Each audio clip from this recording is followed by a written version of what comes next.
Recorded live. Hello, everybody, and welcome to the January 16th, 2015 edition of the Genesis Science Fiction Radio Show, a service of the Black Science Fiction Society.com website. My name is William Hayashi. I'm your host for this evening, most evenings, as evidenced by I don't have much of a life for Friday nights.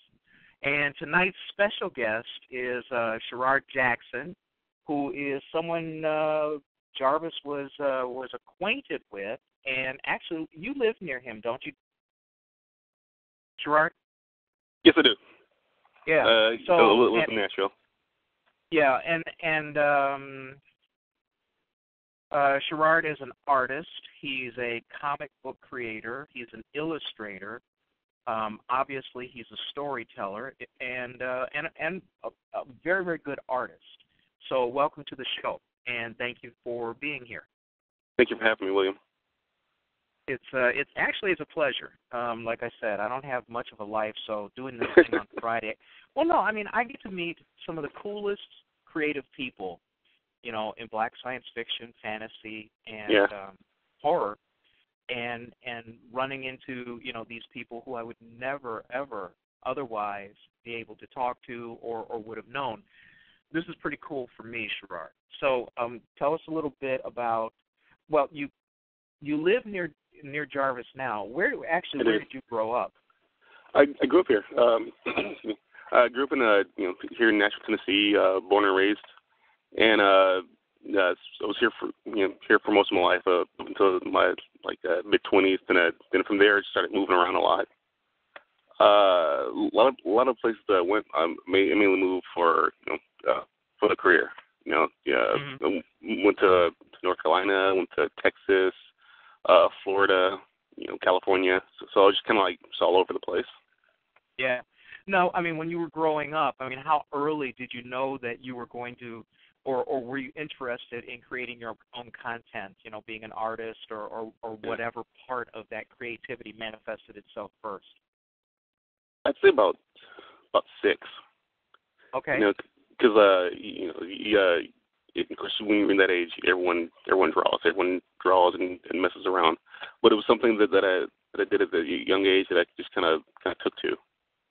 And it's really had fun, doing it, just kind of creating my own stories. And of course, as a kid, you're watching the monster movies, you're watching the sci-fi movies. So it really has a big influence on the stories that you're telling. So you try to do something like that. Sure. And I'd say it wasn't until I was in, let me see, I guess a lot 5th or 6th grade where I knew that I wanted to do this as a career. Yeah, or I wanted because even then I was still reading a lot of comics. I was reading a lot of sci-fi, a lot of Transformers comics also. So I knew I wanted to do that. I wanted to draw comics and then to do animation, and that's kind of like where I set my career path. Very cool. And so, I mean, when you consider the fact 5th, 6th grade, you're 11, 12 years old. Yeah. Did you have a nurturing, or at least a nurturing environment at home and at school that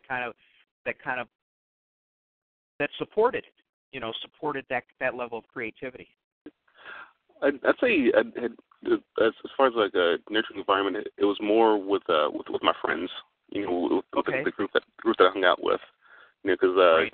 We're kind of all into the same things. We're all into the the sci-fi, the fantasy. We're all into the storytelling and the comics. And as far as family, family's supportive. It's not their thing. Right. It's I think I'm in my family, I'm probably one of 2 people that actually has an interest in art and illustration and all that. Right. So there, it was just we don't know what you're doing. Just as long as you can just make a living at it, that's great. Mhm. Mhm. Well, I mean, when I would think that when a talent manifests and a desire manifests itself in somebody, and it's unfamiliar, to the family, it's probably a little more difficult. But I mean, at least they're not smacking the crayon out of your hand, going, "You can't make a living at this." Yeah. Well, I mean, you know how some parents are so driven. I mean, the ones that I feel the sorriest for are those parents of those like little 5-year-old beauty pageant things. Yeah. That's kind of a creepy thing for a family to latch onto. So, I mean, I can imagine them seeing you as an artist, would not be anything that kind of crossed the line or made them not support you or anything like that. So, I mean, at least you found, it sounds like you found a community of your peers who are also interested in the same thing. Is that true? It's a very, very small community. We're talking like probably like 2 or 3 at a given time. Because like a lot of your friends, especially at that age, they start off into the same things that you're into. Like, this drawing cartoons, that's fun. Doing comic books and cartoons, that's fun. And then, of course, as you get older, you start getting further apart in what you and they like. Okay. So of course over time you start finding like a new peer group. You start finding people who also have like similar interests as you do. Huh. And as far as with the family, which how you're saying like those beauty pageant kids. See, I've always thought that was more about the parent than it was about the kid. Okay. It's about what they want. It's not necessarily what the child wants, because for all we know, that more likely the child just wants to to be 5 and then to go play. Right. And like I've been fortunate to where I never get that treatment. No one like forced a football in my hand, or no one like forced me to play sports when it didn't interest me. Yeah. Play the guitar, like for me. Oh My yeah. parents decided that I was going to play a guitar, which looking back was not bad, because by the time I got to the college, guitar players in the 70s, they did quite well. Yeah. Let's just put it that way. Oh yeah. But yeah, all right. So, I mean, the fact that at a young age you decided what you were going to be. It sounds very much like that you were self-motivated. So you're like 11, 12 years old. You go a little bit further. You get into high school. Did you do things in high school that centered around being a creative, or was it just kind of like your regular classes and you just kind of fit it in? How did as you grew up, how did that go? Well, when I was in high school, I used to draw a lot of little mini comics. Okay. You take like your notebook paper, you fold them in half, you staple them down the center, Right. so you make your own small little stories, your small little comics, and I used to just draw that, and what I would do is I just kind of create stories, just work on the storytelling, and that was that was what I did, Unfortunately, instead of homework for a lot of the time I was in school, which kind of explains a lot of my grades. Well, and who was your audience? I mean, at that time, did you have like people around you, or were you a very disturbed child in your bedroom by yourself? Well, you know what I'm saying, man. Oh yeah. No, at that time, like the audience was with me. I was really bad about like not showing my work. Okay. I was really insular, especially during that age, because I was doing it and I was thinking, this is something that that I'm getting enjoyment out of it. So no one else is going to be interested in seeing it. So why show it? That was the mindset. It was a false mindset, but that was what I was thinking at the time. Then you get a couple of friends that see it and they're like, yeah, this is cool. I do the same thing. Let's hang out. That's pretty cool, because again, during this whole time, you figure from 5th grade on, that's a long time, Yeah. to be self-motivated. That's a long time to push yourself and keep your interest. So obviously it was something that you were like really, really into. Yeah. It's like it was that, and of course cartoons. I knew I wanted to do cartoons, and I wanted to be an animator, especially in high school. Okay. Because like a lot of the mindset I had was like I can do comics, work on how to tell a story, and eventually I can start doing animation and start telling stories there. So yeah, it was always those two things. Very cool. As far as anything else, I'm looking back on it. I'm thinking it might have been beneficial if I had other interests outside of that. Right. If I had like I guess if I had more technical interests. If that makes sense. Well, and okay, so I mean, you're drawing these little mini comics. In terms of the art and in terms of the execution of your drawings, at that younger age, were they more stylized, or were you, did you pay attention to how other people did their anatomy and things like that? And also, what was the subject of your comics at that age? Oh, that was some fun stuff. I'd say at the time they were more stylized. Just because, let me see. But because I was doing, of course, I was a huge Transformers fan. Transformers all the time. Anything at the time, anything with a robot in it, I was all about it. I'm the guy who'd rather draw Optimus Prime than Superman. It's the career. So the subject matter was like a lot of robots, a lot of like Transformer robots, stuff like that, and it was more stylized. And I'd always look at the way other artists did textures. How they made something look like it it had a shine to it, or how they, or three-dimensional or whatever. Yeah. Okay. Yeah. And I'd always try to use a couple of those books to kind of be like the testing ground for that. I always tell myself each one's going to be better than the previous one. Each one I'm going to try something new. I'm going to try I'm going to look at this artist's style and try to emulate what they're doing to make the story look better.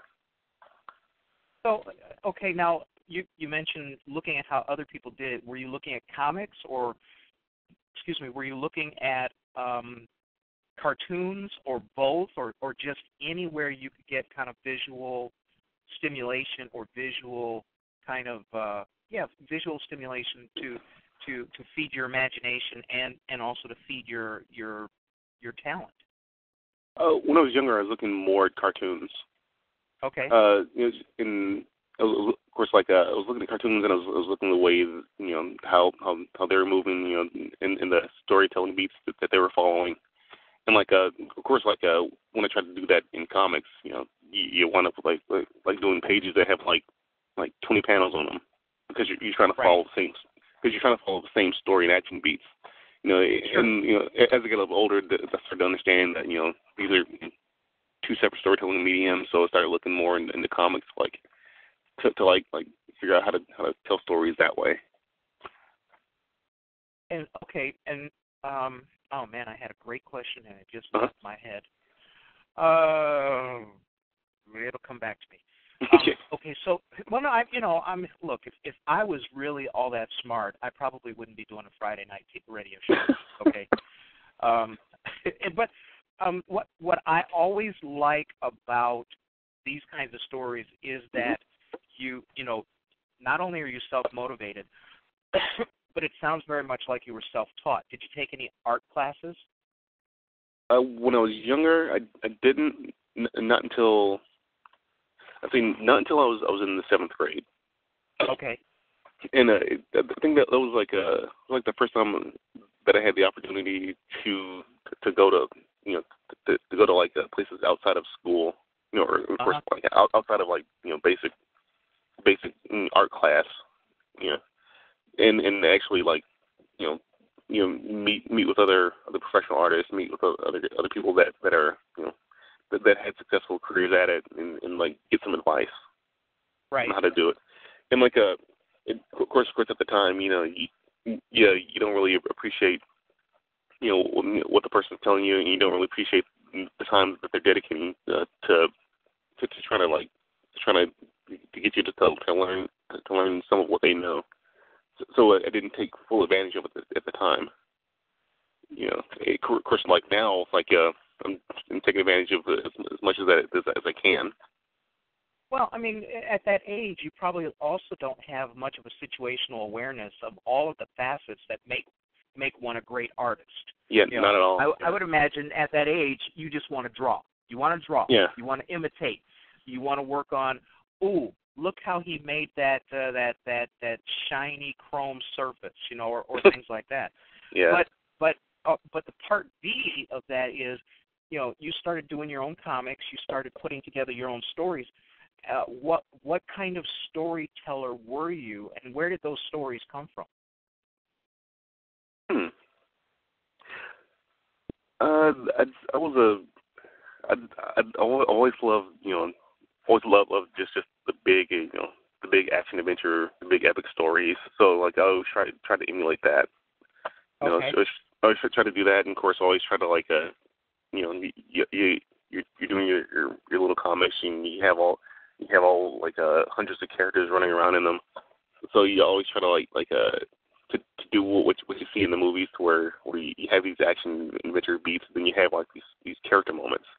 So okay. I try to figure out like how to do that. I was like, okay, I can draw it. I can draw all these ships blowing up, and draw all these robots running around shooting at each other. But like like what's the motivation? What's what kind of small moments can I have in here, or to show like why this is important. So I tried to like so as I matured, I tried to be a better storyteller. I tried to do something, to do more, just to like do more character rather than just tons and tons of action. Right. And were you I imagine from what you said earlier, excuse me, your stories were science fiction and epic kind of stories? Yeah. A little too much, probably. Well, why do you say that? Well, because like if all your stories are one thing, then you kind of like ignore other type of genres. You kind of ignore your drama, you ignore your horror. Yeah, I see what you mean. For being well-rounded. Yeah. Cool. For those who are listening to this after the fact as a podcast, you can take a look at Sherard's work at sherardswork.blogspot.com. And you could also look at Locate Sherard, all one word, .weebly.com, WEBLY. Also, I have a third site. It's a Behance site. It's behance.net/SherardUR. It's SHERARDYOUARE. Very cool. Okay, so you're a little nerd, which absolutely nothing wrong with that. And you're kind of self-directed. You are, I would say, for the most part, your creativity lives within you. It's not so much externally driven. It's something that you've decided for yourself. And so, you get out of high school, and you've got the experience that you have at that time. What came next for you? Out of high school, it was just something like I figured like what I was genuinely going to do as as a career, just to make a living. Because in high school I was all set to like, I'm gonna go do animation. I'm gonna go go to a career that way, and then of course reality sets in. So you gotta figure out a game plan. Right. So kind of like so it's kind of like geared myself towards graphic design. Because I knew like graphic design, you can make, eke out a decent living with that. Sure. So let me see. High school. So I went to college, Tennessee State for like a year. I studied fine art there because I wanted to improve the art skills. Right. And and from there, just kind of went more towards the graphic design field, and I still kept in contact with like one or two friends from high school, that were in the same thing that I was into, the fantasy, sci-fi stuff, right. and we tried to, a buddy of mine from high school, and we tried to work together on and actually publish a comic. It was manga inspired at the time, and we tried to do that, and wound up meeting some other friends like a little bit outside of the Nashville area, sure. and we set off, and that comic at the time we didn't get it published, but I wound up making some great friends and also some future professional peers. Right. Yeah. Yeah, and of course, well, go ahead. I was going to say, of course, in the meantime, I was kind of eking out a career in graphic design. Did that balance work out for you? Did you find enough work to keep yourself going, or did you have to go and do something else? I had to do something else for the time being. As far as the actual comics work, I'd say between 90. I'm gonna show my age here. Between 93 and I feel 93 to 95. It was kind of just building towards something. Sure. There's nothing. Had no professional work out there just yet. Of course, in '95, I was going to started going to art school. I was going to Nazi College of Art at the time. Of course, studying commercial art, advertising, and and my friends that I'd met, of course, through my old school friends. This we got together and we started to work on an actual comic. Okay. It was a comic anthology called Section 8, and I was working with my friends. I was working with a friend, Jason Alexander, and also another friend of mine, Steve Bracken. The Seinfeld guy? Excuse me? No. Seinfeld guy? No. I knew that. I just threw it in there. Come on. Oh, well, let's back up just for a second. Did you choose Section 8 because of the Army reference? Yes. Yeah. Okay. Because because a lot of the stories you're telling, it's really, of course, it's being the '90s. There was a lot of dark, just hardcore stories in it. So we're what's a good title for this anthology? Section 8. Because because you have to be crazy to do this. Well, not only that, but Catch-22 has been taken. Yeah, that's true. Well, our letters column was 5150, so. Is that what it is? That's the designation? Oh, that was our letters column. I think that was yeah. No, Section 8. Section 8 is. I know Section 8 is the Army designation. It's also like housing, but yeah. Oh, you know what? That's right. I didn't even think of that. Yeah. Yeah, but we weren't going for the housing. We were going for the Army designation. Okay. But yeah, at that time, my friends and I we were doing that. We were self-publishing our anthology. Right. That was between 95 and 96. Uh-huh. Yeah, and it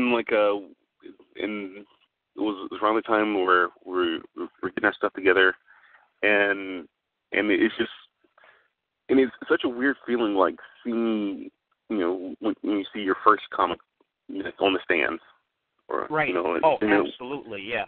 Yeah, it's just like, of course, like with our friends, we're like, we the box comes in the mail and like we get the comics and we're like, wow, this is basically a year's worth of time and sweat, and here it is, it's in our hands, and like and doing all of the things necessary, it's one thing to be a creative. But the other part, the business part, the nuts and bolts of getting it, getting it laid out, getting it published, and actually to see it someplace else. I mean, the equivalent for me was when I finally saw one of my books up on Amazon. It's like, okay, now it's real, Exactly. So you see your work out there on the stand. You go to the comic book store, and it's definitely for real for you, isn't it? It's for real. It's for real, and you have to do a second issue, and you have to keep going. Yeah, I figured that out too. I was stupid enough to put on my first book, Volume 1 of the Dark Side trilogy. So, I had already committed my ass to doing 2 more books. Exactly. Well, that's good. I mean, how long was it before the first edition that you guys got out, and then the next one that followed up? See, the first issue we put that out middle of the year, and we're running a bi-monthly schedule, so yeah, just like once every 2 months. That was at the time. It was really the best way for us to just I guess to just keep on schedule, and like right. we did a couple of cons. I think the first con we did was Dragon Con. Okay. It's in Atlanta, Georgia.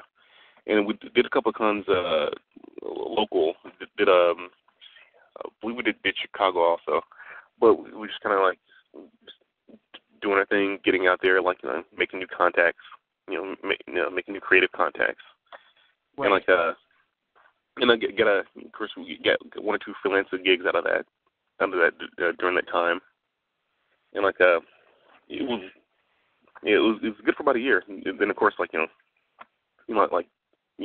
the finances catch up with you, and sure. you kind of have to close shop, and we kind of went our separate ways for a brief period of time, and this is like 90, like things like 96, 97, that's when I was going back to doing freelance work. Okay, so let's ask some nuts and bolts questions for your first comic. How big a run did you do on it? How many copies? That was we actually did 8 issues. Yeah, we did 8 issues, but only 7 of them saw print. Okay, so but for each run, how many did you print of each issue? At that time, I want to say we were doing. I know, like my friend will probably correct me on this, but I want to say we're doing like 2,000. Okay. Yeah, give or take. It was 2,000 black and white. Did you figure on, did you guys sit down and do your cost analysis and figure, okay, doing 2,000 of these, if we can sell them all, we break even or we make a profit? How did you guys, what? Because you mentioned that you didn't do very well. You kind of backed off for a little bit. So I'm curious about how you guys arrived at the whole business side of it, because it seems like either your talent, what you were doing took a little bit longer to catch on, or maybe, a lot of people start out a business, and the biggest mistake that people make when they start out a business is that it's undercapitalized, Tell us a little bit about the business side of it that made you have to pull back, because people who are listening may go, oh my God, this is the same path that he took. You know what I'm saying? Yeah. Well, I can tell you, as far as the business end, it was never really my strong point. Okay. Especially during that time, my strong point was more on the creative side, more doing the graphic design, the layout for the books, that type of thing. Right. My friends Jason, Steve, and Clay Cohn, that was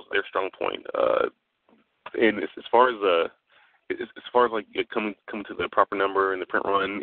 We initially started with the first issue.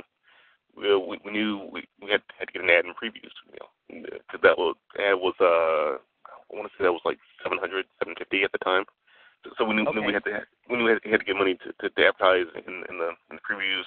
So so people know that it's there, and so retailers would pick up copies of the book, and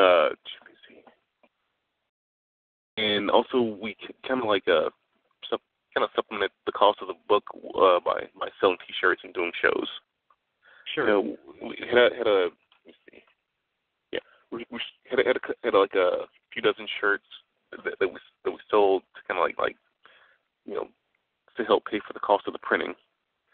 And at the time, like we had a brief print run of like 2,000, and when the first when the returns came in on how many we ordered, I think it was like 750 or 800. Okay. So we kind of knew, like, okay, so we kind of overestimated here. So we knew that, like, whatever we did for each issue, it was going to have to cover the cost of that previous issue. Right. Yeah, and it's like, of course, like over the course of a year, with the bi-monthly schedule that we had, it's like it gave us time to save the money that we needed to cover the cost. Okay. But Chris, by the last couple issues, costs and other personal policies, their personal politics kind of got in the way. So. Well, I mean, your story's not unique because it is one thing to be a creative, but not every creative immediately sets out and tries to become a business expert as well. Right. You know what I'm saying? Well, so it's like you're kind of learning on the job, right? Yeah. And and a lot of lessons are pretty hard though. Yeah. Well, that's true. Yeah, I think for a lot of creatives, it's like I think if there was just a course alongside of every art class, where you learn your learn your technique, then right after that you say, okay, well, now that you learn your technique, here's the business side of it. Here's what you have to do to make a living. So you don't fall on your face when you get out there. Sure. Well, I mean, most people who do this sort of thing don't think about that because it's like having several full-time jobs. Yeah. You have to be a creator. Yes. You have to be a business person. You have to be, and the most important part, and the hardest part, and the most heartbreaking part is you have to be a marketing expert. And a lot of people, when they, okay, so you put your comic book out there, and then you find out that, well, this is not a sustainable business model because, first of all, we're not getting the sales we wanted to get. And I think people who go into something and think, oh, my first issue of anything, like even my first book, you can't expect, unless you're very, very lucky, extremely lucky, lightning strike lucky. It's not like someone's going to automatically just go, oh my God, this is the greatest thing since sliced bread, and all of a sudden you pop up at the top part of Google. Yeah, so especially now. It is very tough. Yeah, and then the other part of it is, as a creative, too many creatives. I don't know if it's they see a lack of initial sales or interest, which is just a factor of getting yourself known. They look at that as a repudiation of self, and sometimes they get discouraged. Oh yeah, it's a good way to it's a good ego destroyer. Yeah. You see that thing that your time and effort. No one, from your point of view, no one cares.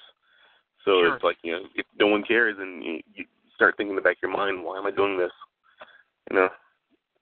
So yeah, I mean that a business course, it needs it should be mandatory, and also maybe a course in psychology too, just so when that happens, the creative doesn't think, oh, woe is me, why am I doing this? Yeah. Yeah, and actually having a better handle on psychology also helps you a lot more with marketing. People tend to discount the soft sciences, but marketing is all psychology. They don't realize it. They think it's, I'll get on Facebook and then everybody's going to find me. And no, actually, until you reach a certain threshold, all you're doing is you're shouting to your friends who already know you've got a product, that you've got a product. And so it is a tough road to hoe. So how long did your hiatus last until you decided to pick it back up again? For me, I'd say I was doing. I stayed out of it for like a year and a half before I started to do comics again. And of course at the time I was kind of developing, developing my own stuff, and just kind of like trying to just make my artwork better. Right. And just just paying attention to a lot of the influences that I had at the time. Because I had a lot of manga influences at the time, so I was kind of like leaning towards that direction, art-wise. And let's say after about a year or so, I wound up reconnecting with a couple of my Section 8 friends. And we kind of got back together, and we started working together on other things, on other smaller projects, freelance projects. Yeah.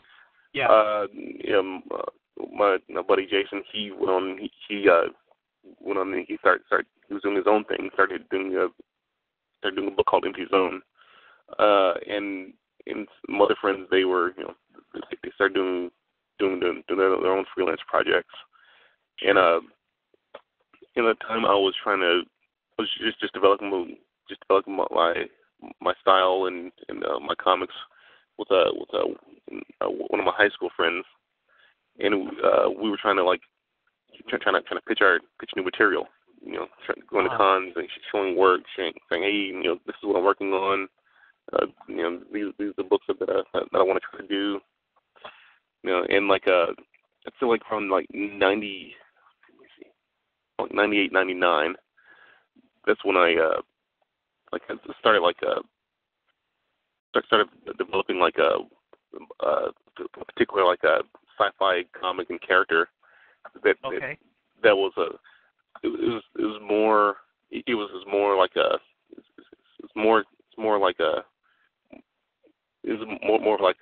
weird, dark, kind of love story, set in the Middle East.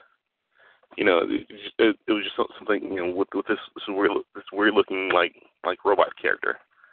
Okay. And that was kind of the thing that I was pitching around at that time. And it was 99. Isn't that kind of where you were trying to create your own universe, right? Exactly. So you were creating a framework from which to tell your stories, or around which to tell your stories, right? Right. Yeah, that was the one thing that I, at the time especially, that I really enjoyed was just the world building. It was I enjoyed doing the design, enjoyed saying this is the reality that this character and these designs that they function in, and I was never, at the time especially, I was never really a big superhero person. Okay. Yeah. So a lot of the work that I was doing, it didn't really lend itself towards professional superhero comics at the time. I get you, yeah. So you weren't following in the footsteps of Marvel or DC or something like that, right? No. It was definitely indie. Yeah. Yeah. All right. So where do you get where's the inspiration for your for your universe? How did you build it? What were you looking at to build that? Let me see. I don't know. pain, personal tragedy. No. At least you're honest. No, come on, man. Yeah, I mean, you said it. It's honest. You don't have to go back on that, man. I mean, it's just okay for me. It's just in the last year that I've admitted to people that my writing comes out of anger. Yeah. Okay, or comes out of rage. Because first of all, nobody thinks I got rage. Yeah. I got because you hide it so well. Yeah. I got jokes, but I don't have, I don't show that. But, but that's kind of cool that you take. I mean, to take the personal part of what you've gone through and create stories out of it is, I think, so common. I think everybody does that. Yeah. Because how else do you write if you don't write from empathy? You know what I'm saying? And it's like, how else do you survive if you don't get it out of you? Yeah. Okay, I admire people go, the 13 years I spent in prison really shaped me as a human being and helped me write that book. I go, okay, that's one kind of situational awareness. But to watch what's going on around you, see how your family, friends, see, tragedy, incidents, what have you, and then to be able to, I mean, it has to help the creative process, because what it does is it identifies what it is about people that make people interesting, Yeah, so just pretty much like all the bad stuff that happens. Well, yeah, but I mean, so you create this I don't want to say creative universe. You create this universe for your characters. Right. And so, the operational part, the nuts and bolts of what people do, the motivations, the plot, maybe even the story arcs, things like that are based on, who you are, what you've done with your life, what you've seen, things like that. And you chose kind of a science fiction environment for your creative universe? Yes. Yeah, because like with science fiction, you can tell any type of story with science fiction, any type of morality play, any type of like social issues. You can tell in a sci-fi framework, and people will accept it, because even if they don't get it, they'll be attracted to the trappings of it. Right. They'll be attracted. You could say you could do like a story that's a metaphor for I don't know, for interracial dating in a sci-fi setting. Right. And people will focus on, oh wow, look at that look at that robot, look at those spaceships, and look at these two characters having a relationship, but you're still getting your message out. Right. And what it does is it also allows you to be one step away from the reality that is now. Yeah. For bringing those maybe uncomfortable or unusual themes to the forefront. True. And what I've always noticed, it seems like when you get those stories out there in a sci-fi setting, then eventually like drama, romance, everything else catches up to that. Okay. All right, so tell us a little bit about your first creative universe. The first creative, this was like around, around 99. I was doing drawing pages for my first for my own book, and it was, as I mentioned before, it was set in the Middle East. It was a feature story where this agent, this secret agent, was operating a robot, and like and the whole thing where she falls in love with this with this guy, and it's kind of like this whole back and forth of like her duty to her to her country versus her relationship with this guy, and like and also at the time it was just like I was just trying to get certain things from personal life, whatever, out, and just to get out of my head. And so that was the book that I was shopping around, and I went to convention convention in Michigan. Motor City Con, that's what it was. And like and I showed the pages around to the convention there, and a lot of people say, "Wow, this is kind of manga." You know, we don't do that, but you know, you might want to go to company X or company Y. You know, and like so I took it to a company called Arrow. You know, it's Arrow Comics. And I showed them, the pages. I was like, "Hey guys, you know, this is what I'm working on. You know, what do you think?" And they're like, "Hey man, you want a job?" So I'm like, "What?" Seriously? Just like that? Yeah. Oh, that is pretty cool, man. Yeah, it's like he saw the work that I was doing, and he was just like, "Yeah, this is good. Here's the contact information. You know, let's keep in touch." And like that was the book that I was working on. It was called Semantic Lace. Okay. And like I remember coming back from that con, and just like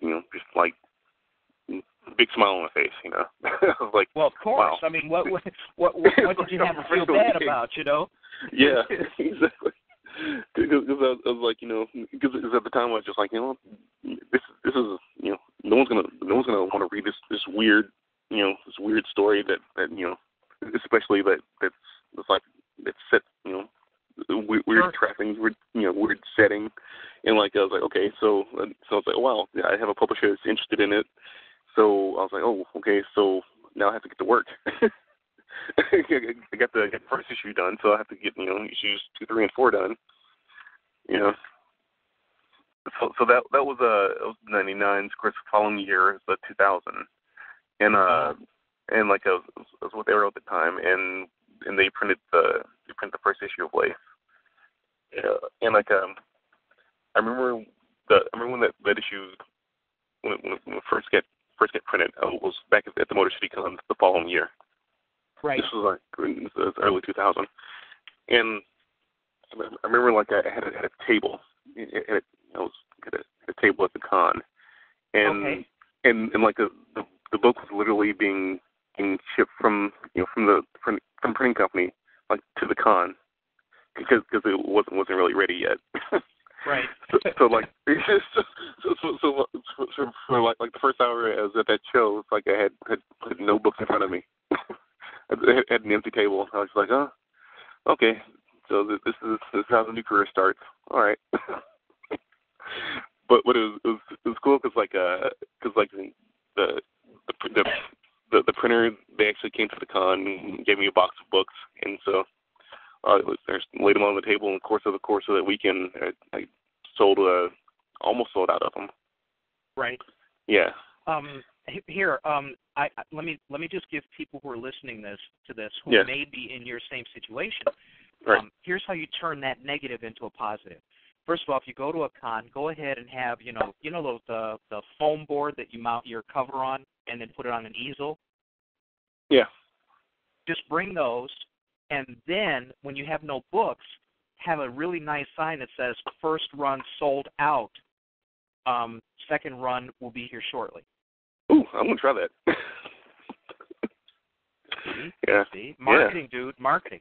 Yeah. But I mean, okay, so and then when you're sitting there and they're looking at your stuff and they're buying your stuff, that's got to be the greatest feeling in the world because, again, as much as you want to be a business person and as much as you want to think of it as just a value-added transaction, it's the coolest validation of self that you and creativity that you can have, isn't it? Yeah.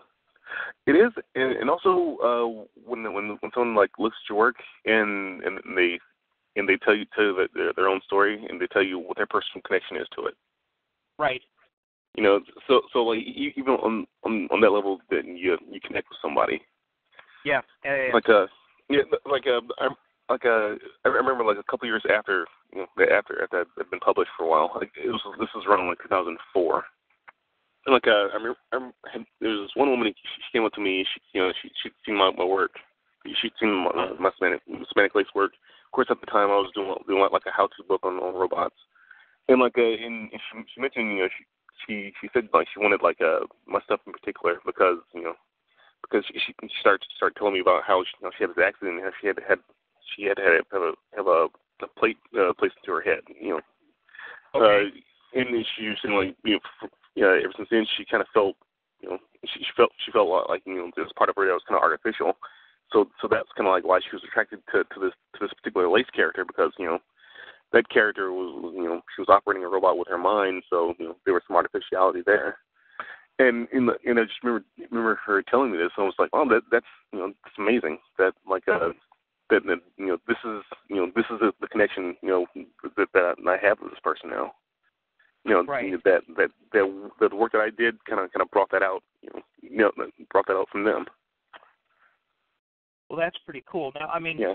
Okay, so now you're starting to travel to these conventions, and you're now getting direct feedback from people who are looking at your work. And what kinds of things? I mean, the coolest thing is you walk up to these guys, you say, "Hey, here's some stuff that I've done," and you're standing there, and you're kind of half expecting them to go, "Well, that's very good, son, but come back to us when you have something really good," And then all of a sudden they go, "Hey, can we print this shit? Excuse me, can we do this? Do you want a job?" So I mean that's a pretty cool step. But then when you're sitting there and you're getting the feedback from the people, what kind of feedback are you getting for the combination of your artwork and your storytelling? It was mostly positive. A lot of people that at the time that saw the work, they were like, "Oh, it's nice, it's fluid, it's got good action," and like a couple of people would say like, "It's good, story needs improvement," or get a couple of people that say like, "You might need improvement on your characters, on your faces," I'd say any criticism that I got was positive. It was constructive. Sure. And now I noticed that first of all you've got Blogspot on there, and you're also in Weebly. What kind of feedback are you getting? I mean, I know that's an overly broad question because not only do you have your art, your illustration, you have all kinds of things up there, but I mean, are you seeing both a positive response and a growing response at the same time? From the website? Yeah. Actually, not really seeing much of a response. Okay. And I'd say that's only because not really right now. I'm just not really like engaging the audience. Not really like putting out material daily. And you're not pushing them to those sites either, probably. Right. Very much. Right. Yeah. Right. Okay. But that's going to change. Well, yeah. I mean, you don't just put out a bulletin board with just some text on it and then start adding to it and then tell everybody to go there. You still want to have a very, very good presentation of your work and a great representation before you start sending people there, because studies show that it takes only 3/5 of a second for a person on the internet to decide whether they're going to stay on a site or not, or stay on a page or not. I mean, that's very, very quickly, and then you also have the challenge of people having extremely short attention spans these days. Yeah, and plus, like their attention is divided among other things. A lot of other sites, a lot of other better artists. Yeah. Okay, and people are kind of curious. Do you work analog, digital? I mean, and if you work digitally, what kind of tools do you use for your illustrating? I'm digital. Okay. The tools I use a pen tablet and also a PC, and like it's the primary programs that I use. I use a program called Manga Studio X4, Photoshop, Illustrator, and every now and then I'll use Flash, but those are the primary three programs that I use. Yeah. And as far as digital, I didn't go full digital until 2007. Okay. And at the time, like I'd say between 2005 and 2007, I was kind of in transition because I was still doing everything analog and scanning it in like full size 11 by 17 and I was just thinking like, well, anytime anytime you do something analog, there's a lot of prep you have to do. You have to get your boards, you have to get your pins, you have to get your supplies, you have to make sure everything's, you have to have the proper setting, and then you do your work, and then there's a lot of cleanup afterwards. And I was thinking at the time, if I go digital, then maybe that'll cut down on some of the time, some of the workload, and maybe I can I can get different results that I could necessarily get doing analog. Sure. So that was see, during that time, it was kind of a weird personal struggle because I was thinking if I just go full digital, whatever, be able to go back to doing it regular, doing traditional, and if it still looked the same. Right. So I try to make sure when I went digital, whatever style or just whatever mistakes that I made doing traditional, I tried to carry over so it'd be consistent. Well, yeah, I mean, it's the art is just as involved, as the business side in terms of you still want to hone your craft, you want to perfect things, and also as you go down the line, the closer you get to perfecting your procedure, the easier it becomes because there's less setup. There's you've almost kind of got a Bible of how you do things, and so it just makes sense. Hang on a second. You're listening to the Genesis Science Fiction Radio Show, a service of the BlackScienceFictionSociety.com website. For those of you who may have caught it in the middle, this is, I got to go look at the calendar because I have no idea what day it is. This is January 16th, 2015 edition, and we're talking to Sherard Jackson, animator, illustrator, artist, and storyteller, and, I was going to add that at the end because you haven't talked about it yet. We're going to cover that in a second. Animator, and generally it seems like a pretty decent guy, self-motivated, nerd, like many creatives. Well, I mean, here's the thing. For people, it's great if you can afford to go to school to learn exactly that one thing that you want to do and to concentrate on it exclusively. But I have not found very many creatives who are able to do that. Yeah, and I'm definitely not one of those guys. Yeah, and illustrating, writing, anything, even putting together music, doing your own music, except rap. Well, I mean, come on, it's not like I think it's poetry.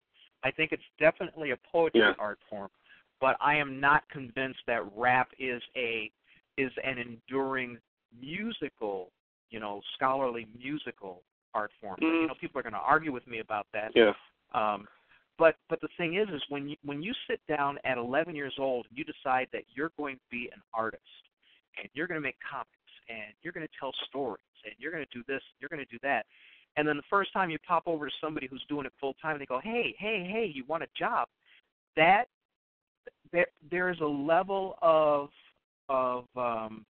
accomplishment on your part that cannot be discounted. You can't be discounted because there's a whole lot of people out there who do a half-assed job of everything they do, and then they sit back and they expect people to laud them merely because they did a half-assed job.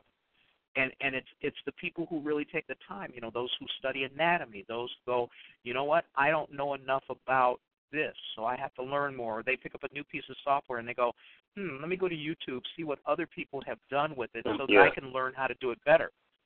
You know what I mean? And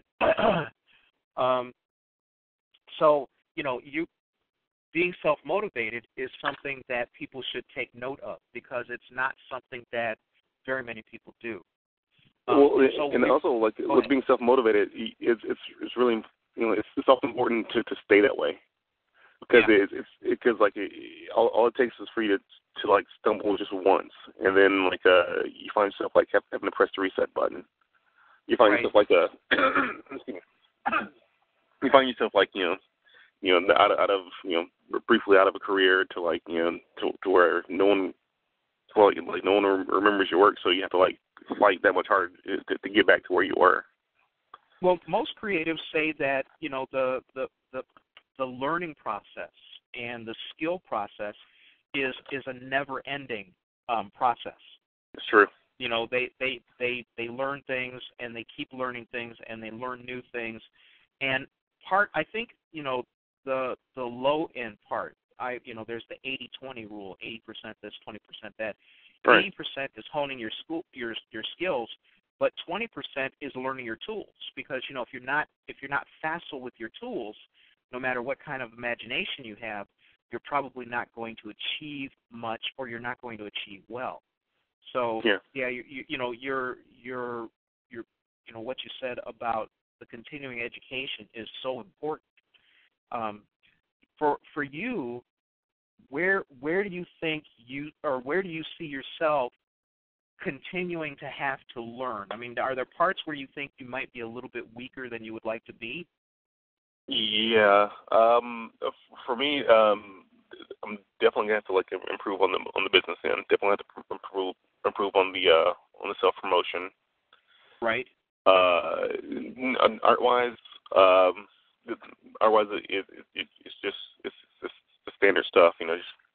Got to constantly focus on making sure that the anatomy is correct, make sure your proportions are correct, and just like constantly just practicing that, and right. not just doing it and stopping and coming back to it later. It's constantly practicing that. So for me, like those are the two things. It's just like just the business marketing and just consistency. Like if I know those two things, I should be okay. Well, what are some of the things that you learned from a business perspective that might have surprised you? Let's see. Or maybe even from the marketing perspective. Everybody I talk to, like I said at the top of the show, says, "Oh, you have to be on Facebook." And I'm not on Facebook. As an author, again, for me, until I reach a certain threshold in terms of how many people have discovered me, Facebook has no utility, because why would I go and annoy the hell out of my friends on Facebook telling them stuff about me that they already know? Well, it's not necessarily you have to be on Facebook. It's just you have to be in a proper forum. You have to be in especially you being a writer. You have to be in the proper venues for that. Just advertising and promoting your stuff. And I was working at Anarch Press years back, and my boss at the time, he told us like if you want to be, especially in comics, if you want to be successful, he said be on time and be monthly. And essentially constantly have work out there and constantly be out there promoting your work. To just have a presence out there. And so I think that's the key thing. As far as where you do it, and be it Facebook, be it Instagram, be it like Pinterest or whatever, it's just as long as it's there and it's consistent, and people can just see it and just know that new materials are constantly coming. That should help make you successful. And okay, so is there anything about the marketing of you and the marketing of your work that surprised you? See.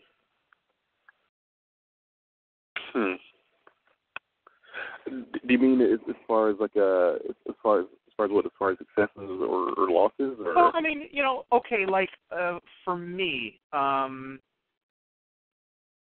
well, maybe not for me, but okay, every writer that I have spoken to in the Chicago area since 2001, when I wrote my first book, they every black writer in Chicago said, "Yeah, I'm finishing up a book, or I've got a book, and I'm going to get Oprah to put it on her show." I'm serious, man. I swear to you. You know, and they said, yeah, and then when she does that, then I'm on Easy Street. And I'm thinking, oh, my God, you know, is that really your expectation? Do you think that's really going to happen? And then, of course, you know, none of these people ever showed up on our show, so I have to wonder, okay, so what was your reaction? What was your revelation? What did you figure out from the fact that your work never got on Oprah? Oh, but, you know, you don't run into them. You know, you don't run into them afterwards. Yeah. You know, and then so I mean, if that's your expectation, that you think that you're going to just find Oprah's book lady, who was a 28-year-old white woman, and give her your book, and then all of a sudden your book is going to be Oprah's book. You know what I'm saying? Oh yeah. Well, like I think my Oprah moment was like when I discovered, like, you know, that I did something or that I produced some work, and no one knew about it, and it didn't sell, and I was like, you know, why is this not selling? You know, right. How come no one knows that this exists? And then you find out, well, you know, you didn't advertise it. Right. Or, you know, it's like, you know, you do this work and you don't submit it to anyone. So how's anyone going to know that it exists? Or right. You know, or you just like what I have a bad habit of doing, like doing tons of sketches, doing tons of like prep for a book, and you know, not putting out any pages for that book. You know, so it's like, you know, you get the greatest stories in your mind ever told, but you know, there's no material for it. You know, right. Nothing tangible that anyone can see. So I mean, those are, you know, those are my Oprah moments. Well, I mean, it is funny when something blindsides you like that. You know, yeah. where you have this expectation, you know, and then all of a sudden you find out, oh man, you know, women aren't like that at all. Or I mean, for somebody else, not for me, of course. Yeah. But, okay, so let's get back to the whole animating part, because you know, okay. that's not something that's like big on your websites, but tell me a little bit how you kind of skewed from going to doing the art and then adding the animating piece to it.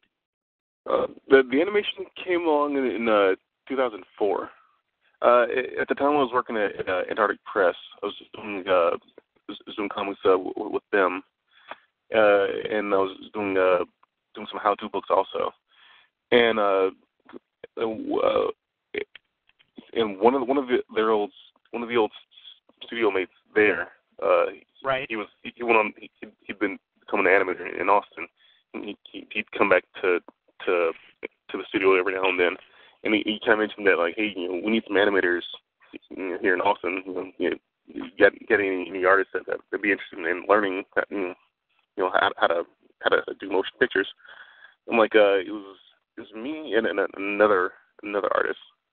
At the time, we were like, oh, because at the time, like, at the time, my schedule was pretty much clear, you know, and nothing coming out, and I was just like, wow, animation, I'd love to learn.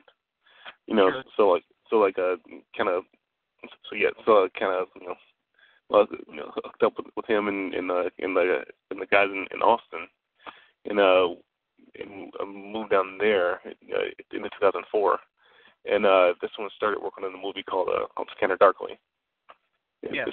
It's based on the Philip K. Dick novel, and that was it was done by directed by Richard Linklater. You've seen, like, you know, like Waking Life. It was that same animation team. You know, this was like their second big feature. Right. And in animation, it's kind of like it was kind of like my one big goal that I always wanted to achieve, and it was getting a chance to do it. You know, and like a lot of work that I did on that was like a lot of the backgrounds. I don't know if you've seen the movie or not, but anytime the characters are like inside their house or if they're on the highway, actually I worked on the backgrounds for those scenes. Okay. But yeah, it's like I was doing that for like a year, and like Uh-huh. and like a lot of the just the crew. It's like so much great talent on that crew. Just like just being around like so many creative people and just learning like learning new techniques and just it's like it really it's really helped me help me creatively, help me just become a better artist. And it was like it was a great time. It was the best job I've ever had. Mm-hmm. And like Well, I mean, you were working with a whole lot of people who were just like you. well, they're a lot better than the work I was doing. Well, in terms of focus. Yeah, it was excuse me. Yeah. Yeah, and so that project lasted what? Did you say a year? yeah, it lasted about a year. Okay. And like from there, go ahead. Oh, I was gonna say, like from there, like after I left there, I started doing more freelance, and like I did another animated project called Flatland the movie. But I was doing more character design and some animation for that one. Right. And so now, what's kind of like the balance of where your efforts are right now? Are you, what are the projects that you are currently working on that take up most of your time and energy? Right now, I'm doing more comics work. I'm doing a lot more web comics work also. Currently, I'm coloring. I'm coloring there's a coloring a graphic novel called Geek, the Geek, and I'm also doing inking and coloring for a webcomic called The Accursed. And let's see, in probably about like another month or so, we'll be doing letters for my friend Jason's book, Empty Zone. It's being relaunched. Right. So yeah, I'm doing more illustration. Not really, not doing much in the way of animation, but just focusing more on the comics and illustration again, and also doing a couple freelance gigs here and there. And let me ask you this, because I mean, we're at the BlackScienceFictionSociety.com website, and it is about Black creatives. Is there anything about being a Black creative that kind of sets out, that makes you stand out for your work, or are you fortunate enough to be lauded as a peer in the comic book and artistic industry? What's your answer to that? Well, for me, when I first got started in comics, what I loved the most about the industry was it was all about the work. It was like you can get a job in this industry, you can excel in just like as long as you do just great work. It's like at the time I forget it didn't matter like who you were, what you look like, just as long as like if you're doing just amazing work, people will love what you do. As far as being a Black artist, right? I'd say you can bring your own perspective to the stories that you're telling. You can bring in that's you bring just a different perspective. Not necessarily saying like, well, I'm gonna just bring the Black experience to the comics, to animation. You can just say, well, here's another point of view. Okay. Yeah. So it's more of an enrichment factor based upon, as we go back to what you said earlier, based upon the experiences that you've had in your life. Right. It gives you a broader perspective. Right. A lot of people look at Black creatives and they go, well, these people, they only know how to work within their own, genre, their own culture, their own society. And the fact of the matter is, if you live in America and you are black, you are also very, very well versed in mainstream or white society. Let's call it mainstream, because in order to make it, you have to understand it. And as much as people would like to think that, oh, I'm going to do this the Mexican way, oh, I'm going to do this the black way, oh, I'm going to do this the Norwegian way. In America, you have to do business the way Americans do business. And whether it's creative, whether it's straight up accounting, or some sort of consulting, something like that, there are still structures that you have to adhere to in order to get things done, in order to make money, in order to advance, in order to accumulate wealth. And a lot of people, they want to bang their head against the wall because it feels so good when they stop. And I don't think that's not a viable way of getting things done. Look at you doing Scanner Darkly. You did that. Nobody's going to call that some sort of black project. That's a mainstream project, and it was so creative for its time. Nobody had really done anything like that. Exactly. And so there's an innovative take. Is somebody trying to steal you out of the car? No. I had to walk around. Okay, just kidding. But so you were on what we would consider a mainstream project, and you managed to bring not only your own skills, but like you said, maybe even a different perspective to help make the project better. And True. a lot of this is when people consider, well, I'm only doing this for me, or I'm only doing this for my people, or things like that. I think that you do better if you can create content for a much broader base. Certainly you're going to be more financially successful. So I say all of that to say I don't see you as pigeonholing yourself as, oh, I'm just a black artist. I'm just a black illustrator. I'm just a I'm an artist and I'm an illustrator. Yeah, I'm an artist and illustrator with my own experience. Right. Oh, and somebody says it's not always about making money. Oh, yes, it is. Every damn thing we do is about making money, if for no other reason than to sustain us, in life. To keep the lights on, to have the internet connection, to be able to have the cell phone. And I think most people, and even creatives, would love to be appreciated for their art and to be able to to make some money off of it. I would love to be able to just sit around and do nothing but write. But not enough people know me. Certainly, and if they don't know you, they don't like you. They're not buying all my books and things like that. Right. So in the meantime, I still have to do other things to sustain me. Are you basically a full-time artist at this time? At this time, excuse me. I'd say it's more like an 80-20 situation. 80% artist, like 20%. Having to do like side work. For sure. steady income. Yeah. Yeah, and is that still doing graphic arts for other people? Yes, and that's more. Yeah, it's more freelance work. Yeah.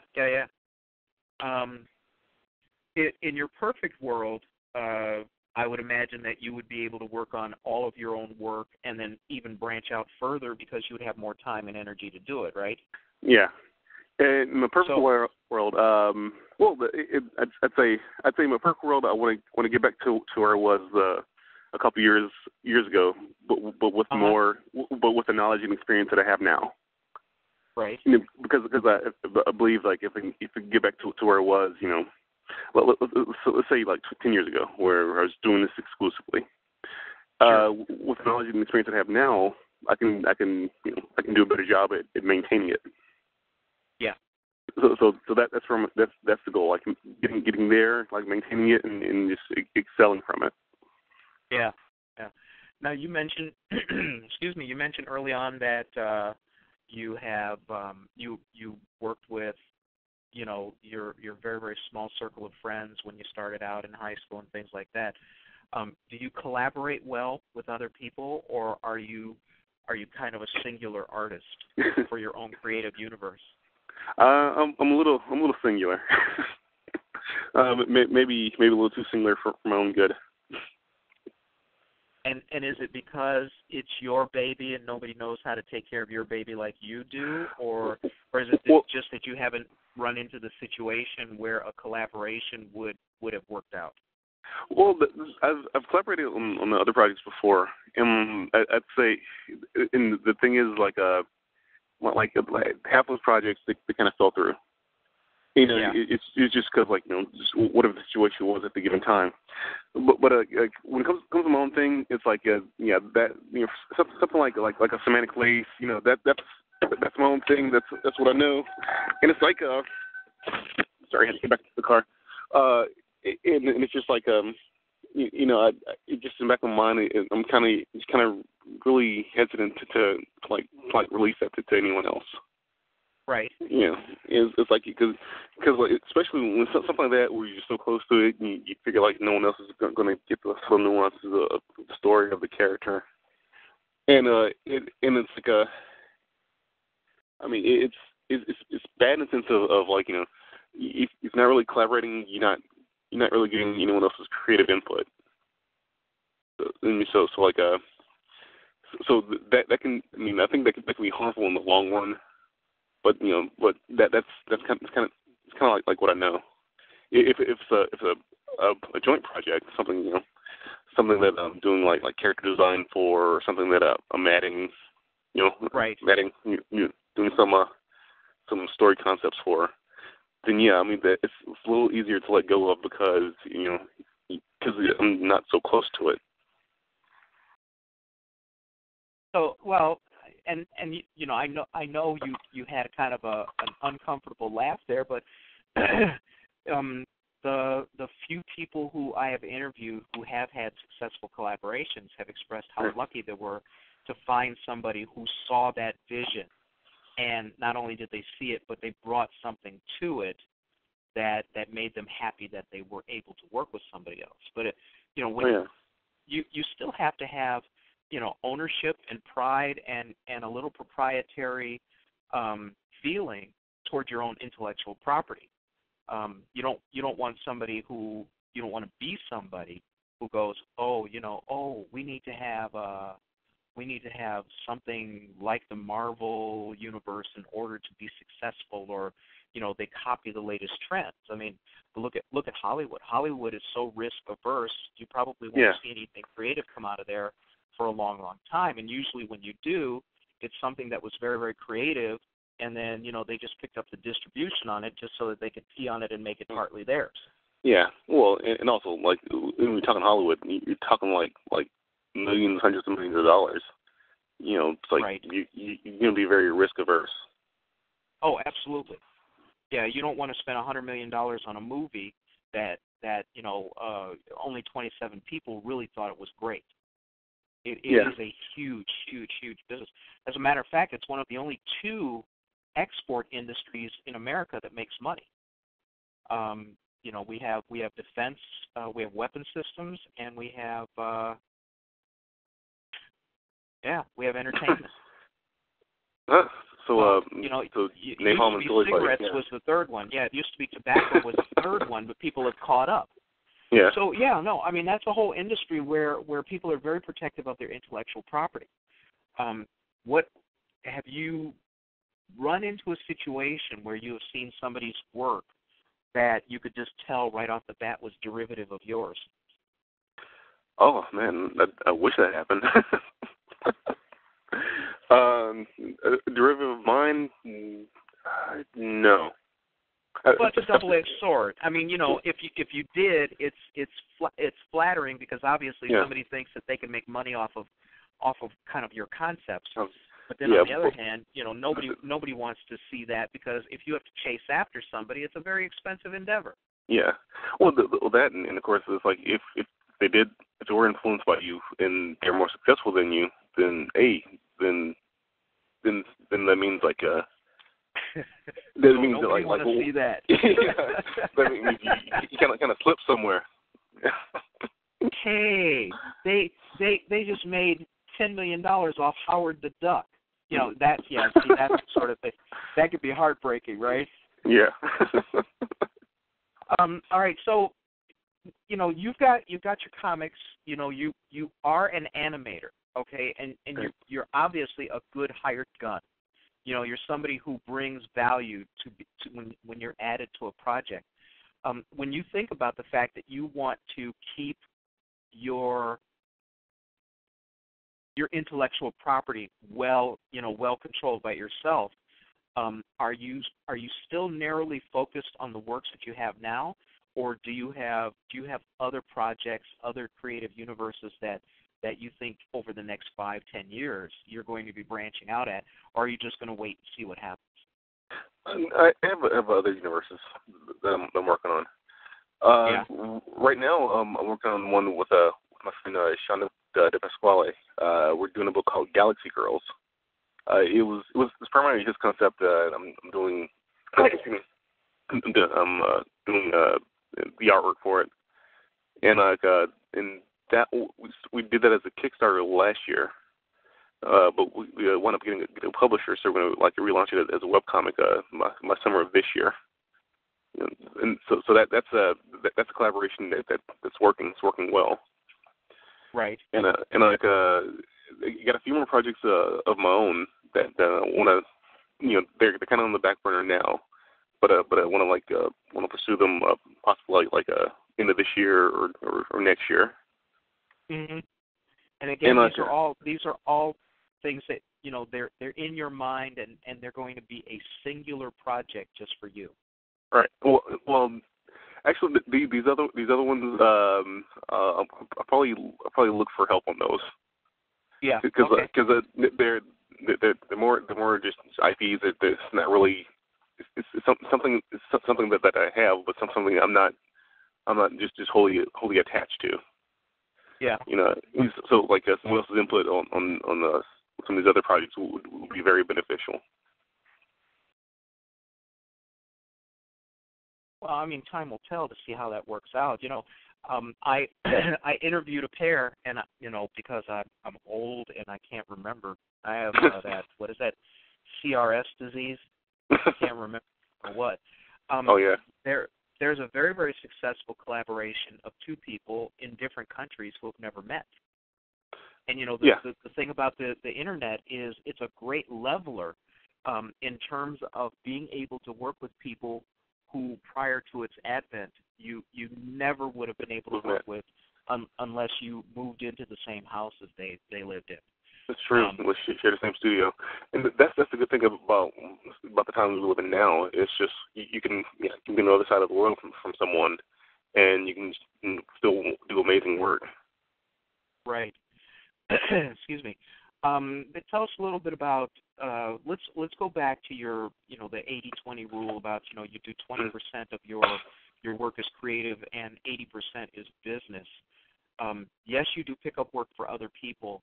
Yeah. But give us a little bit of background on how you parse out your week. I mean, obviously you have to do the things you do to make your money, but how much time do you allocate for yourself to work on your own projects, and within that time frame, how much of it is being able to do the creative part, and how much of it is managing the marketing, the social media, the actual nuts and bolts? Yeah, let's say of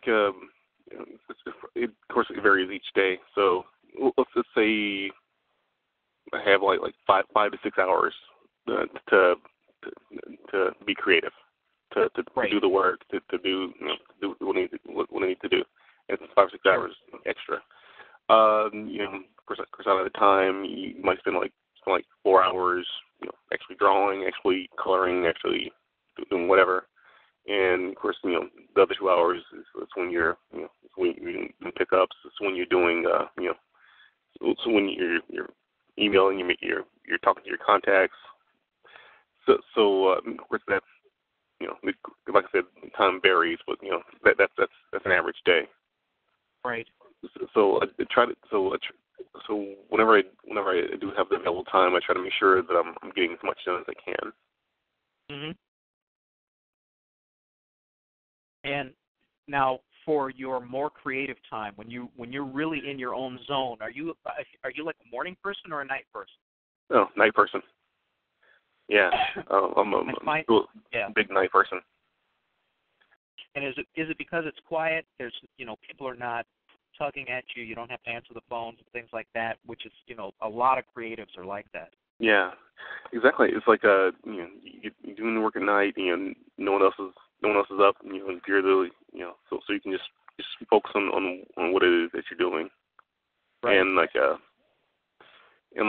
you just spend hours just doing it, just getting the work done.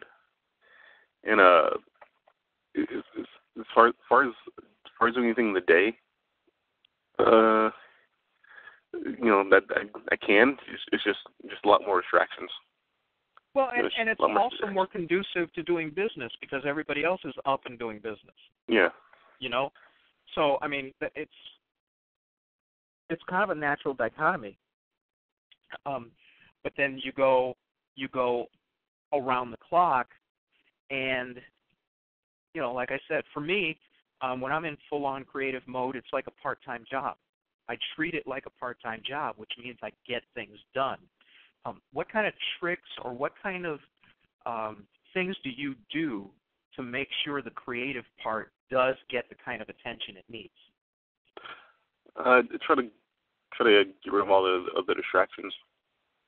Of course, I'll have my setup, and then it might put my headphones on, and instead of listening to music or movies or the background noise, I might listen to listen to static or like white noise or like rain. Just basic flat sound. Sure. So I can just so the way it's like I'm not focusing on the noise and just focusing on getting work done. Mhm. I don't mean to pry, but I'm kind of curious. Do you live alone, or do you have someone? Do you live with other people where the nighttime and the isolation, the audio isolation, makes it easier to get things done for you? Live with other people. Oh, okay. But any of the times in the past that I have lived alone, I did the same thing. It was it was always just audio isolation. Yeah. Excuse me. A lot of people have a lot of different processes. Some people can listen to music, some can't, or watch a movie, or So, but whatever it is, all of the things that you do are pretty much enhancing your focus and blocking out distraction, right? Right. Let's see. Somebody said, for Al, white noise. Classical music is the best white noise to create by. When you listen to music, what kind of music do you listen to? I used to listen to a lot of. I used to listen to a lot of techno. I used to listen to a lot of electronica, house, dance, that type of stuff. Just because it was consistent beat, melody, and so when you listen to that, you just get into a rhythm, and you can just yeah. And there's an energy, there's a background energy to house music. I mean, that's why it was designed, to drive things forward, to make sure that you're dancing your best in front of that woman you've never met before, and you're half drunk. Yes. Yeah. All of those great tools for you.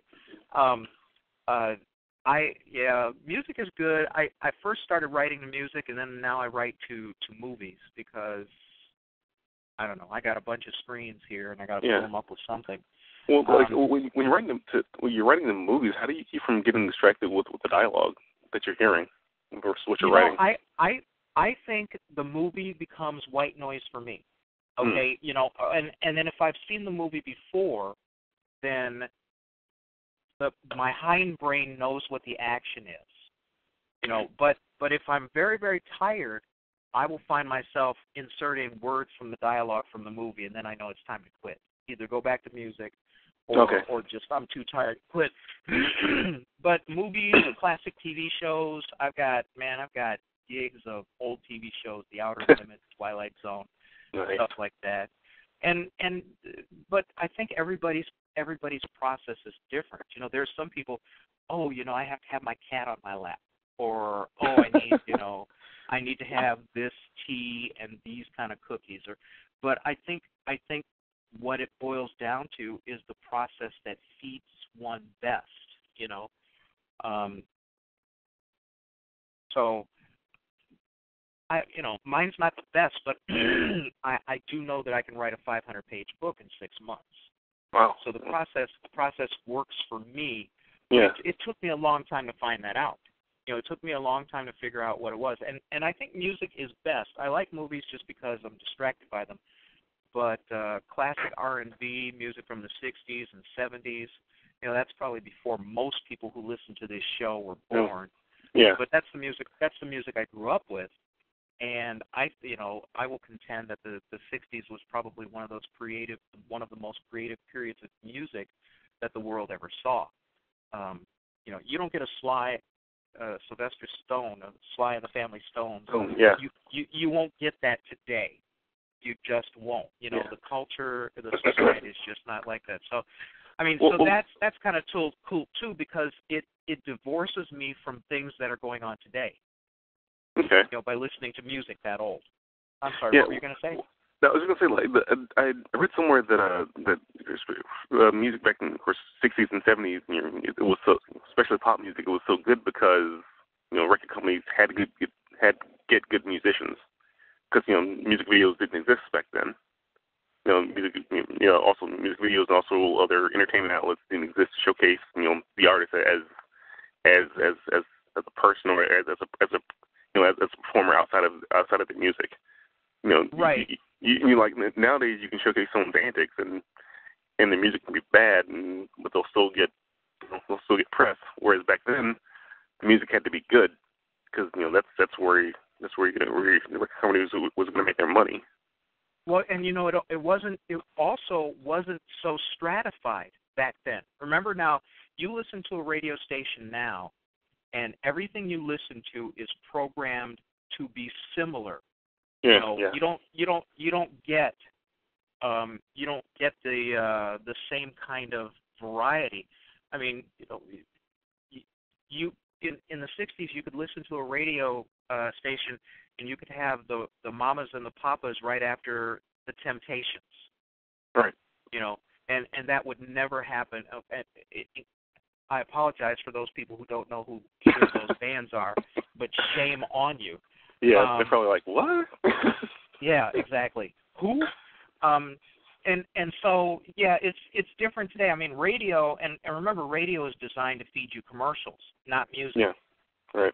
And so, I think if you're going to listen to music, I mean, certainly there's enough stimulation from music of that era because it is so different. You have so many people who are different. Today, I couldn't tell you.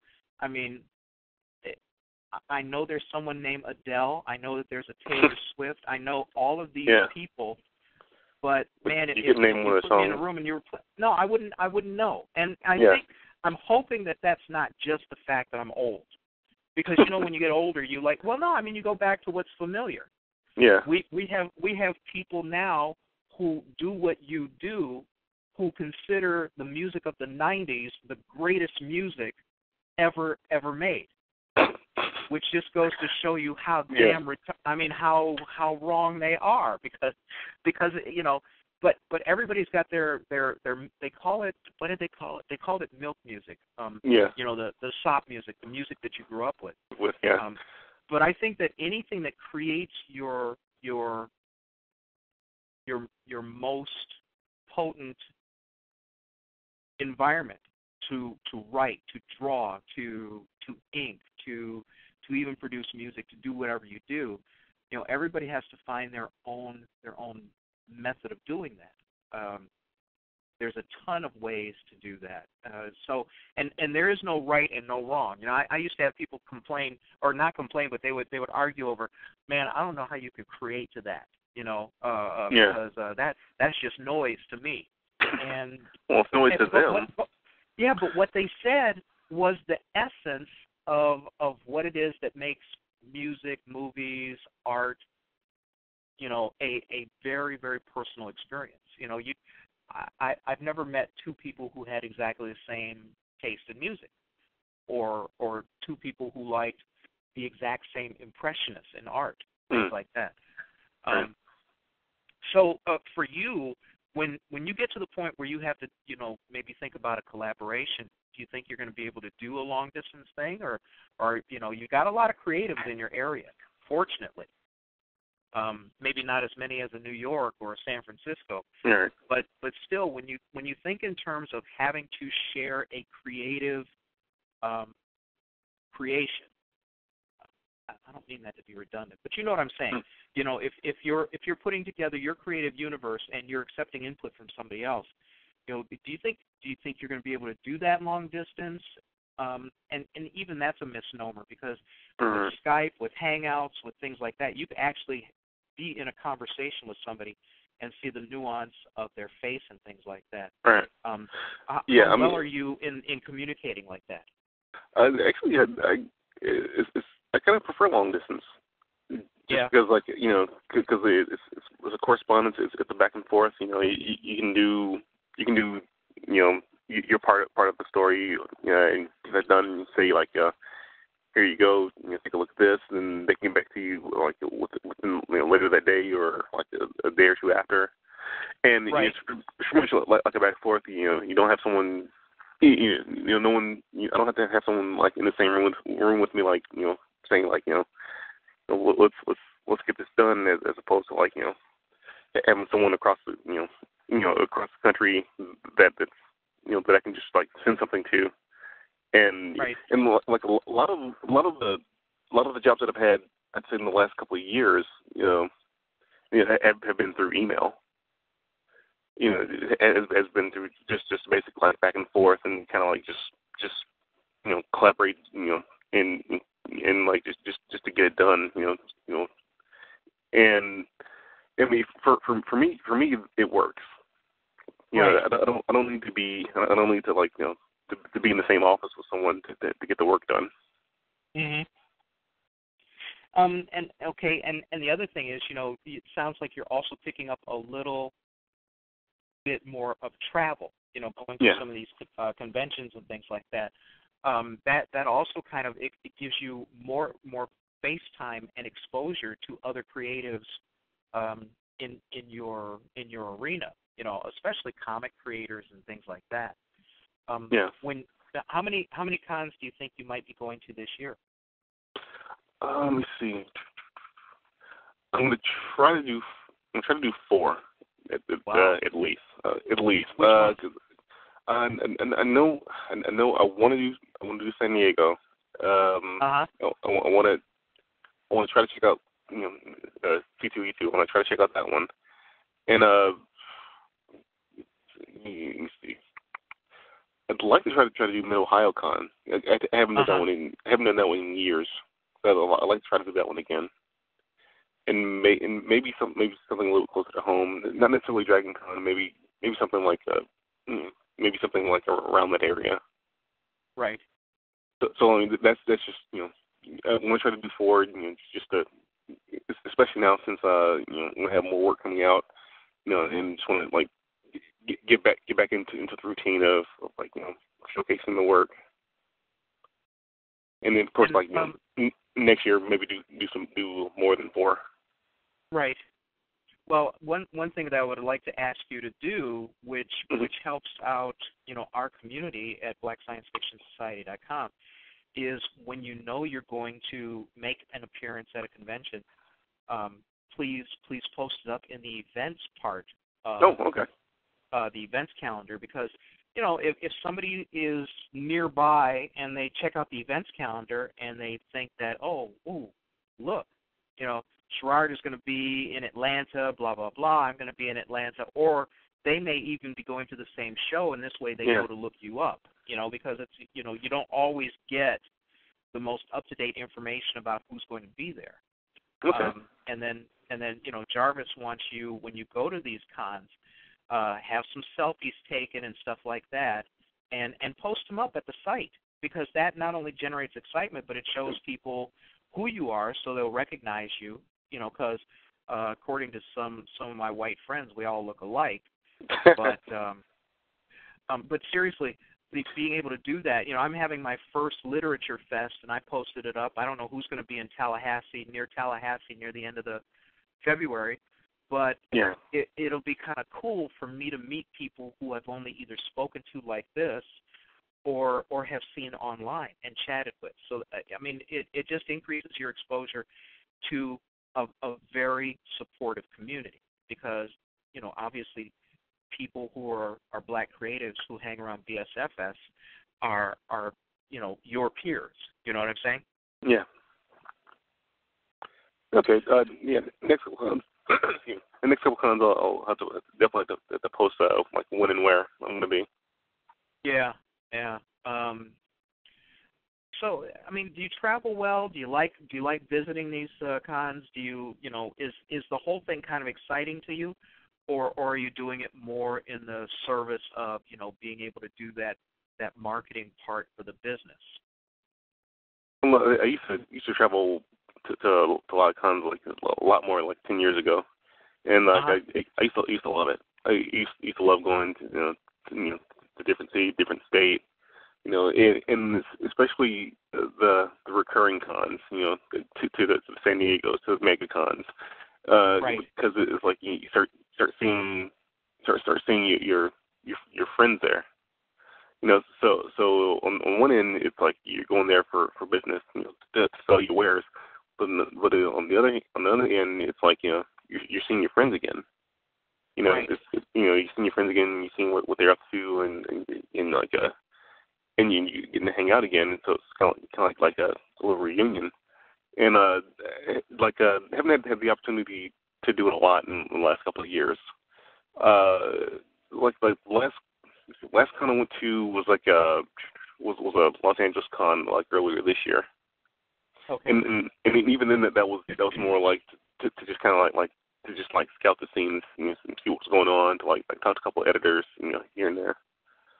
But yeah, it's like I want to like when I get back into it, I want to get back to like to having a dual purpose, and not just be a business thing, but to go out there, to do the work, and also to like to meet the fans, potential fans, and like and to see my friends again. Sure. And where where you're at in your career, in where you are, do you do very much community outreach with kids or anything like that at this point, or do you see yourself doing that later? And I don't ask you that to put you on the spot. Okay. Some people, I don't know what I could tell a kid about writing. Yeah. So I think I'm of limited utility there. But I mean, I'm just curious about you because I'm sure you also meet kids at these cons too. Yeah, a lot of my work is not really. It hasn't really been kid friendly. Okay. A lot of my stuff kind of graduates is more like a teen to adult. But like okay. But as far as any outreach, yeah, I haven't been to a lot of like community centers or anything like that. I'd say like I want to. That's something I want to pursue later. Mm-hmm. I mean, personally, I think that's something that you do when you've matured as an artist. Yeah, I would say so too. Yeah. We get to a place to where like to where you're handling your business, you're handling your creative, and then when you have that experience, that's when you can go. That's when you can offer someone who's young and who's eager to learn. You can offer them proper knowledge. Sure. And somebody wants to know: would you are you going to WonderCon this year? When is it? I don't know. They just posted it up there.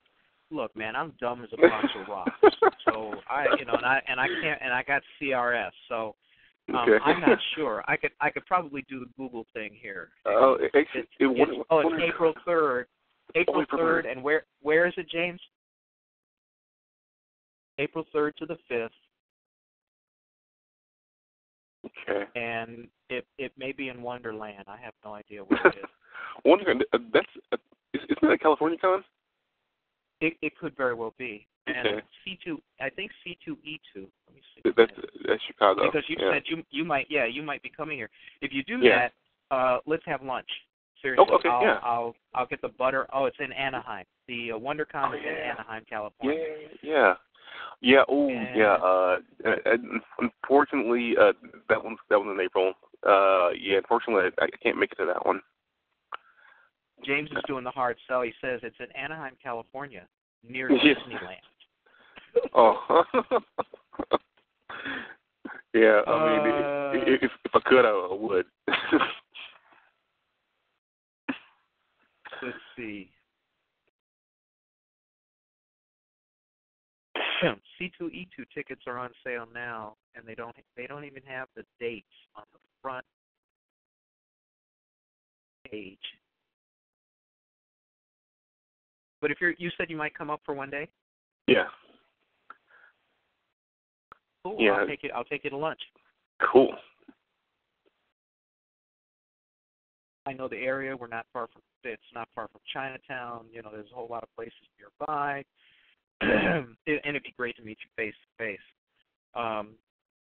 We're kind of running down to the last few minutes. We got about 7, 8 minutes here. Oh, okay. It's not a hard 7 or 8 minutes. We've gone over, and then also once the show is over, if you hang around, sometimes people will have more questions for you. Oh, nice. But the other cool thing is when you think in terms of what you do, and you think in terms of how long you've been doing it, what's the most exciting aspect of doing what you're doing, and what would you, how would you tell that to somebody who might want to follow in your footsteps? I think the most exciting thing for me is it's like the audience's response to it. Sure.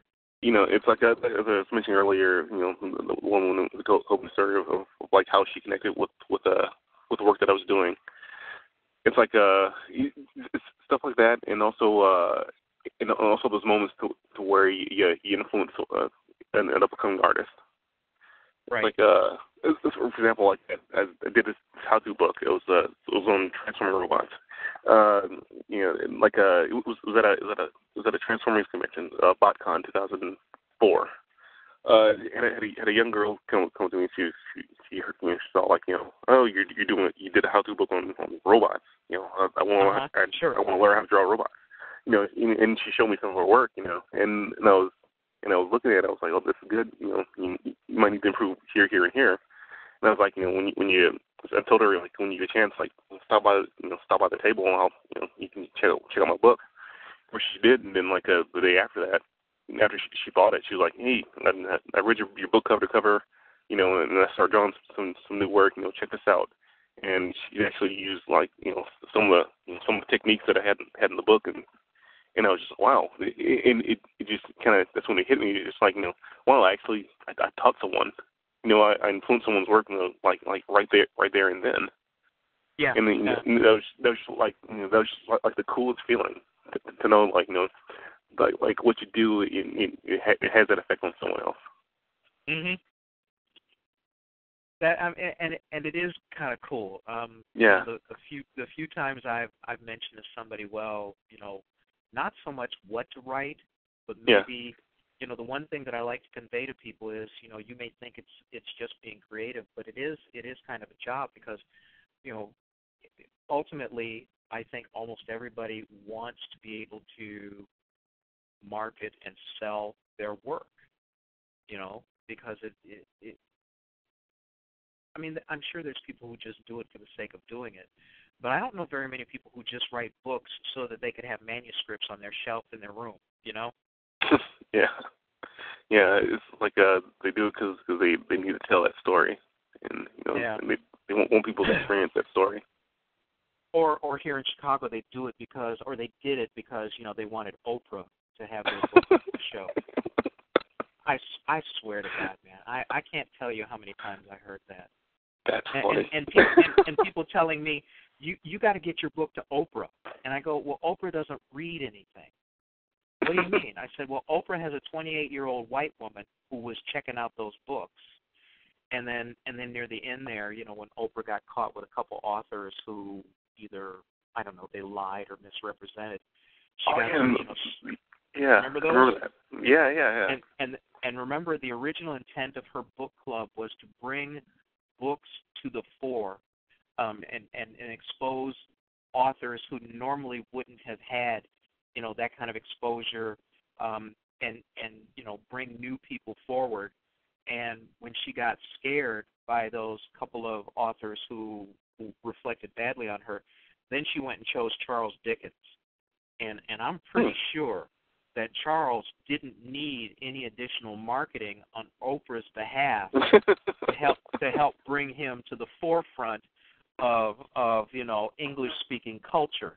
But that's just my guess. I may not know things that Oprah knows. Oh yeah. Well, look, it's been great talking to you. We've got just about 3 minutes left here. I got to make some announcements, and then Jarvis is going to come in.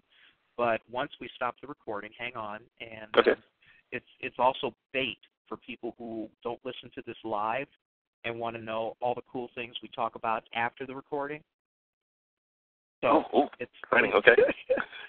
it's like, what do they do that? Oh, the tease before the news to make you come back after the news. Yeah, but that's when we start talking about the real stuff. Yeah. Yeah, but Sherard, it's been great. This is I think you are to show you as being completely self-motivated and getting where you've gotten, and to have done what you've done, to get the kind of accolades that you already have. And you're certainly not, like old and used up. You got a whole big ass career ahead of you, which I think people should pay attention to. And don't forget to put your appearances on the events calendar at lionsfiction.com. And I'm sure a little further down the road we'll probably have you on again. All right? Yeah. Thank you very much for your time, man. Yeah. Thank you for having me on, Will. Oh, it was great. Let's see. We got a couple minutes to go. I only have one announcement. I'll be in Tallahassee, Florida. And since I flew just before the end of the year out to Las Vegas, I know I'm not on the no-fly list. I'll be at Florida A&M's Literature Fest, which is called this year Black to the Future, with our BSFS's own Penelope Flynn. We've got Tanana Reeve-Dew, Walter Mosley, Milton Davis. Hold on, I'm missing somebody.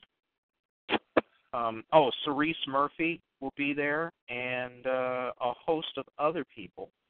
I'm looking forward to it because I'm kind of interested to see in an educational setting what these students are thinking about what I wrote. But that's my only appearance. That's February, I think it's 25th to the 28th. So if anybody is there and shows up there from BSFS, I'll see if I can have a present for you for at least stopping by. Jarvis has got a bunch of things going on. We've got the Earth Squadron movie. We have all kinds of things that are coming up for 2015. And I think he might be downstairs getting a sandwich. Otherwise, he would have jumped on already. But I want to remind people that this show is every Friday at 9 p.m. Eastern Time. It's live. And then very shortly after that, it is put up on as a podcast. And it's also, we also now have a BSFS Genesis Science Fiction Radio channel on YouTube. So, Jarvis, bring us home, man. Hey, as usual, I want to thank everyone for your participation on the show. Thank you for tuning in. Thank you, William, for making it entertaining as always. And Sherard, I'm so thankful that you took some time out to come talk to us tonight and share some of your experience with us. And there are also a couple other things. Well, one other thing in particular that Sherard has done that he didn't mention, and I was surprised. Sherard has penned some how-to books on drawing robots. And so, Sherard, if you get an opportunity, could you drop a link to where those can be purchased on your Black Science Fiction Society page? And then also, yeah, definitely. Also, please post pictures, man, so people can see your work. You know, everybody's, well, I wouldn't say everybody, but most people I know are very visual. And so just by them seeing some of your work in the photo gallery, you're gonna get inquiries about it. So, and generate some more attention for your work. But thank everybody for coming on. I appreciate it. And we're gonna have to. I have to meet with you sometime soon because if you meet William in Chicago before I meet up with you here, you live here. Yeah, something's wrong. Maybe we can get Hooters or something, man. I'm a fan of beer and wings, so. Okay, yeah, man. It's on, man. Okay. And then there's this place called Donks, but don't tell my wife about it. Yeah. Oh, by the way, I just noticed here C2E2 is April 24th to the 26th here in Chicago. Yeah. So okay. All right. And that's it for me. I'm done. Yeah. You know, I'm ready for that big paycheck for doing another show. All right, Will. I'm gonna double what you normally make tonight for this show. It was so special. Ooh, thank you. I'll be able to buy myself some more gifts like last year, only in a different color. All right. So on behalf of Jarvis and everybody else, thank you for tuning in. Thank you for checking this out as a podcast, and don't forget to tell your friends about it. And please do what you can to support the site. Everybody all right, have a great rest of your day. And good night, everybody. Catch you next Friday. All okay, right. Bye-bye. Bye. Hang on, Sherard. All okay, right. Bye-bye. Bye. Hang on, Sherard. All okay, right. Bye-bye. Bye. Hang on, Sherard. All okay, right. Bye-bye. Bye. Hang on, Sherard. All okay, right. Bye-bye. Bye. Hang on, Sherard. All okay, right. Bye-bye. Bye. Hang on, Sherard. All okay, right. Bye-bye. Bye. Hang on, Sherard. All okay, right. Bye-bye. Bye. Hang on, Sherard. All okay, right. Bye-bye. Bye. Hang on, Sherard. All okay, right. Bye-bye. Bye. Hang on, Sherard. All okay, right. Bye-bye. Bye. Hang on, Sherard. All okay, right. Bye-bye. Bye. Hang on, Sherard. All okay, right. Bye-bye. Bye.